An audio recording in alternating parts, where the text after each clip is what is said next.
Fantasy freaks and geeks. What's going on? James Coe here with you. It is Saturday, so you know what that means. It is time now to break down some of the key injuries, and I'll hit you with some fades here as well. I got some notable quarterback fades. Tua and Goff in particular. I'm going to get to that right here, but let's talk about some injuries, how that might impact your fantasy rosters. All right, how about TJ Hawkinson there for Minnesota? He is back. It's another weapon for Darnold. I like Darnold as a streaming sleeper quarterback this week. Again, if you want to find my full sleeper list, go to the website, sleeperkingfootball.com. And they are taking on an Indianapolis defense that is, they're just not that good. You know what I'm saying? So TJ Hawkinson being back, I don't know what kind of snap count he's going to be on. So I don't think he's an auto start for me. That being said, tight end's a dumpster fire. If you've been waiting this long to play TJ Hawk, you might as well throw TJ Hawkinson back into the mix. I don't think he's going to be a lot worse than a lot of these other waiver wire tight ends that you've probably been trying to fill in with as well. Derek Carr is back, and he's playing Carolina. It's a very soft landing spot for him, so this is a good spot to, again, spot start Derek Carr. This obviously means good things for Chris Olave, and I've got my super secret deep sleeper in Mason Just the Tipton here as well. Again, Mason Tipton is in a good spot against Carolina. I'm really intrigued. I'm really interested, again, in deeper formats for Mason Tipton. But Derek Carr, absolutely back in the streaming mix as well. Hey, Drake May sounds like he's going to be good to go. That is a big-time surprise. Less than a week for a concussion. It just makes me wonder, has there been a change in how to clear the protocol? We've seen this concussion protocol now for years, and less than a week for a concussion, it's happened less than a handful of times over multiple years now. I'm just wondering if there's a change in the protocol, because we've got two back in this week. Drake May and Tyrone Tracy both cleared. That was a surprise. That's a big-time surprise for me. Speaking of Drake May, Tennessee is down L'Jarius Sneed, and this could be significant for New England's pass game. Maybe this helps Kendrick Bourne get loose just a little bit. And I don't even want to utter his name, man, in fear of jinxing it. But, dude, Javon Baker. Javon Baker is supposed to finally get on the field this week. We shall see. I'm not 100% sure. We're going to find out. Dallas continues to be down numerous key defensive players. Micah Parsons and starting cornerback Deron Bland are both out. Trayvon Diggs sounds like he's really banged up, and I just think this bodes extremely well for Kirk Cousins. I think Kirk Cousins is going to have a whale of a football game here. He is a very strong start, and actually he's in the mix to be a top 5 quarterback play this week. So look for that in Atlanta. T. Higgins is doubtful. They've been talking up Jermaine Burton all week long, and I would love for it to be Andre Yoshivas, but let's be real. Yoshi has not played well over the last few weeks. Now, I don't necessarily know if I can trust either one of them, but the matchup against Las Vegas is pretty strong. So if you want to take a stab at either Jermaine Burton or Andre Yoshivas, be my guest.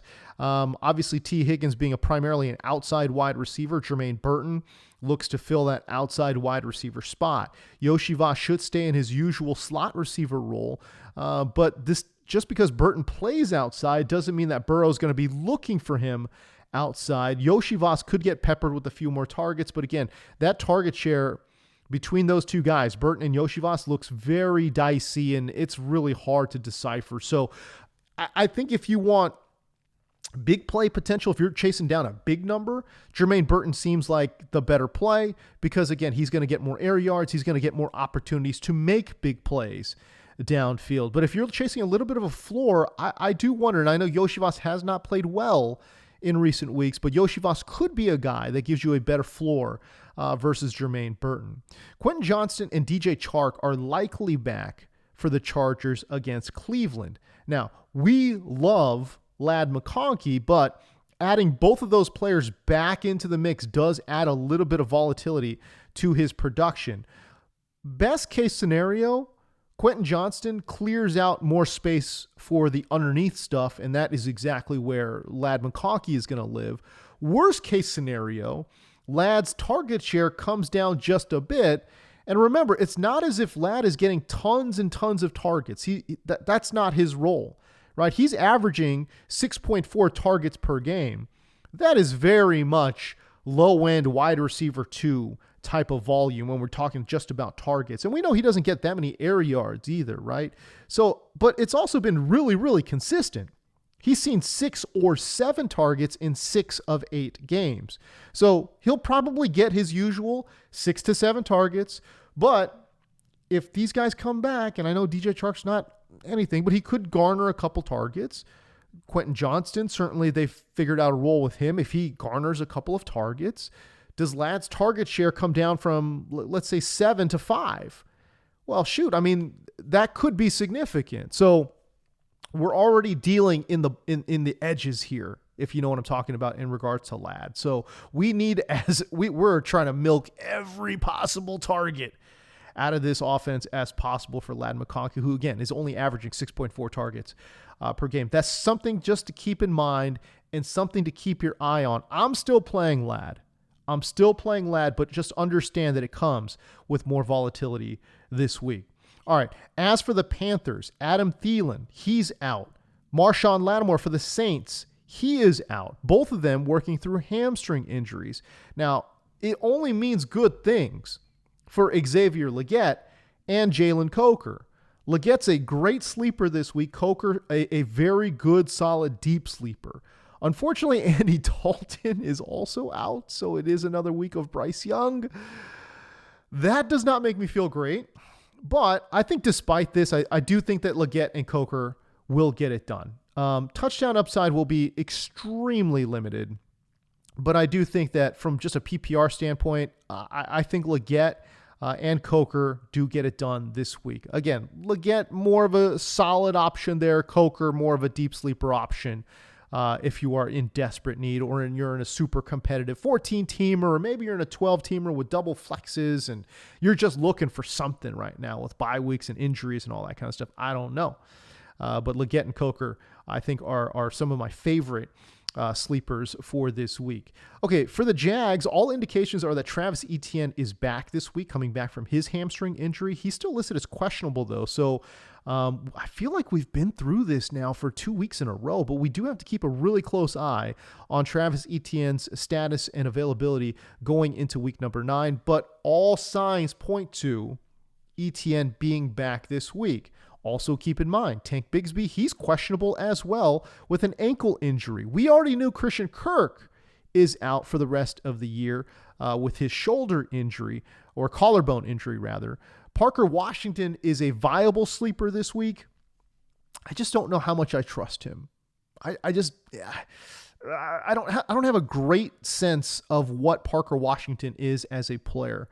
We know what the upside is. He put together an 18-point PPR day in week 13 of last year, I believe. But every game following was a disaster. So again, what's the upside here for Parker Washington? I'm not 100% sure. So by the way, I just don't have a great feeling about Brian Thomas Jr. this week. Philadelphia is tough on the outside.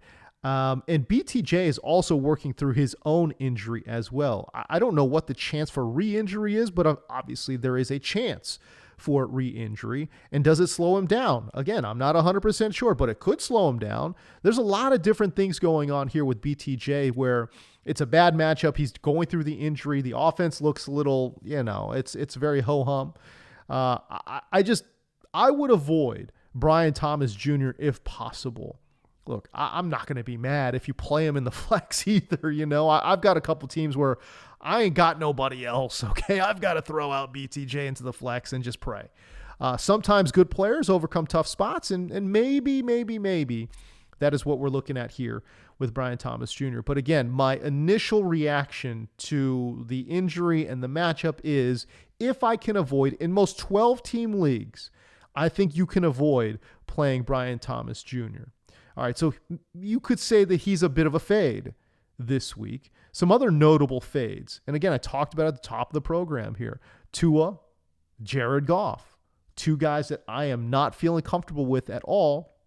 As a matter of fact, when I run the projections, and again, you can find the projections on the website, sleeperkingfootball.com. Okay. I've got both Tua and Goff outside of my top 20 quarterbacks. I know that sounds aggressive, but that's how down I am on both of these players. Tua has taken on Buffalo, and that matchup has been absolutely brutally bad for Tua Tagovailoa. In 8 games against the Bills, in real life, he has lost 7 of those games. Let's talk about why he is 1-7 in the 8 games against Buffalo. Is because this dude just melts down.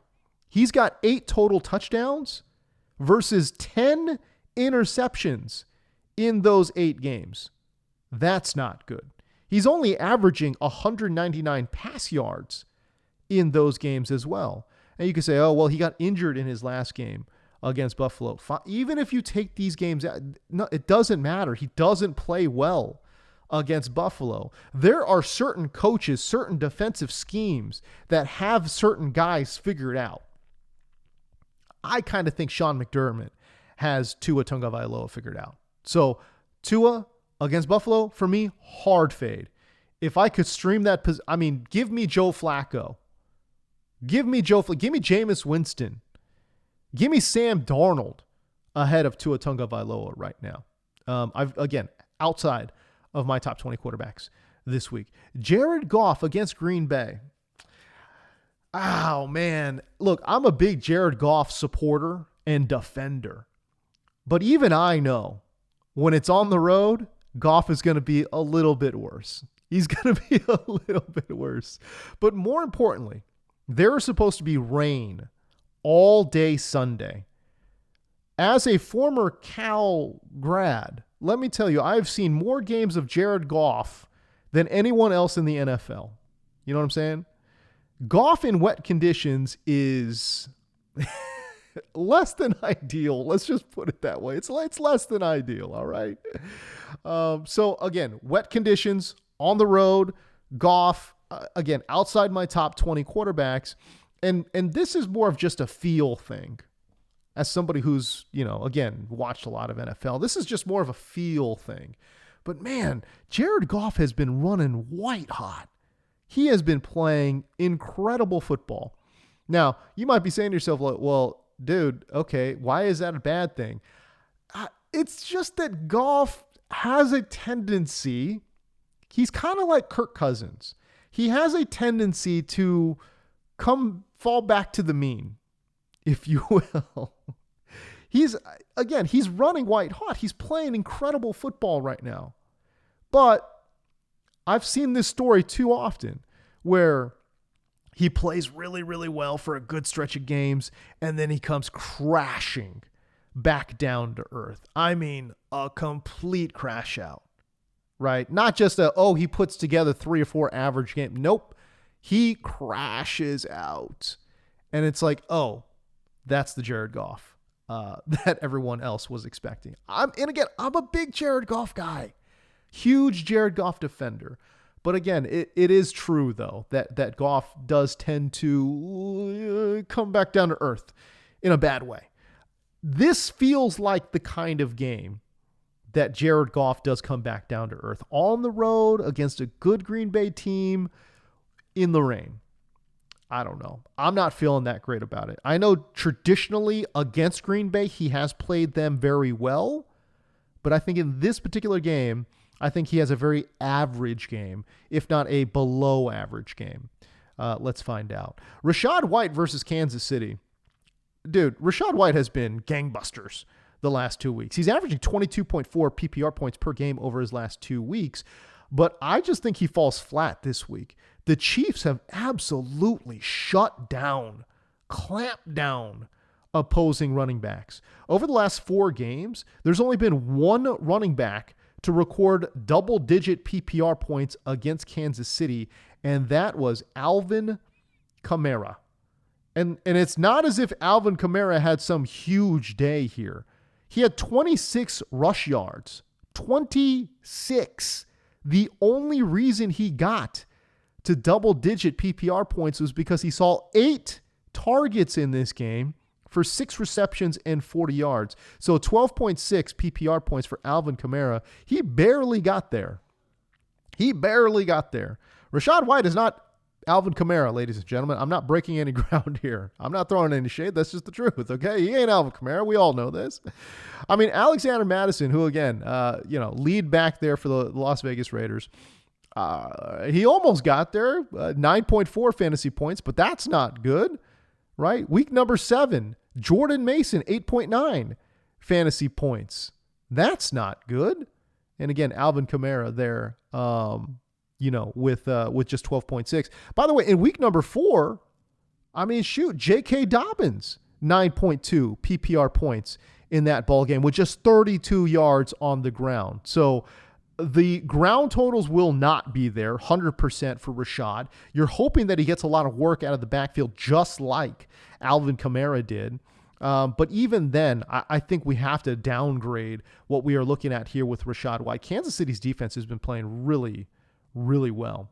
All right, finally, let's talk about Deontay Johnson against Denver. This is an easy fade for me. An easy fade.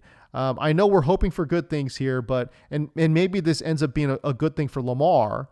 Again, I've got Lamar ranked incredibly high this week, despite the fact that he's seeing Denver. But let's be real. Denver is a tough matchup.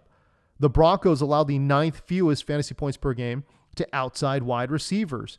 The Patrick Surtain effect is real, ladies and gentlemen. Plus, what is Deontay Johnson's role on this team? I don't know. I tried breaking it down with my guy Matt Harmon on the Reception Perception podcast, and it's just not that clear. You've got 2 outside guys in Rashad Bateman and Zay Flowers. You've got the 2 tight ends. Now 3 tight ends with Mark Andrews likely, and for some reason they're playing Charlie Kohler as well. And again, Nelson Aguilar knows the system. He's been in the system forever, right? Justice Hill is going to see some targets out of the backfield. What is left? What's left for Deontay? I'm not sure. I just don't think there's that much on the table here for him. Plus, it's a brand new team.